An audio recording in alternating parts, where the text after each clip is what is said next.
நம்ம மண்ணில் பிறந்த மதுரை மண்ணில் பிறந்த சிடிஆர் நிர்மல்குமார் நம்ம வீட்டு பிள்ளை, எங்கள் வீட்டு பிள்ளை.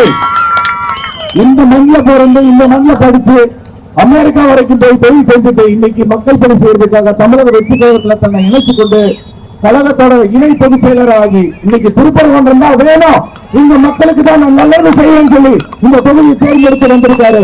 அந்த சிடிஆர் நிர்மல்குமார் நீங்க ஏமாத்தாம விசிறிச்சலத்துக்கு சேர்த்து போறீங்க சொல்லி உங்களை தாழ்மையா கேட்டுக்கிறேன். நான் மறுபடியும் சொல்றேன், ஒரு நடிகனா நான் விஜயனா கூட 10 வருஷம் பழகி இருக்கேன், ஒரு 2 படம் நடிச்சிருக்கேன். மக்களே, அவருக்கு மக்களுக்கு நல்ல செஞ்சா வந்திருக்காரு. உங்க மூலியமா சம்பாதிச்ச பணத்தை, உங்க மூலியமா கிடைச்ச புகழை உங்களுக்கு திருப்பி செய்யணுன்றதுக்கு வந்திருக்காங்க. மக்கள் பணி செய்யணுன்றதுக்காக வந்திருக்காரு. இந்த திருப்பரங்குன்றம் மக்கள் ஒரு நல்ல ஒரு அமைதியான ஒரு சூழலை வாழணும், நல்ல ஒரு வளர்ச்சி பாதைக்கு நோக்கி வரணுன்றதுக்காக தான் சிடிஆர் நிர்மல்குமார் இந்த தொகுதியை தேர்ந்தெடுத்து உங்களுக்கு பணி செய்யறதுக்காக 24 மணி நேரம் பணி செய்வதற்காக வந்திருக்காரு.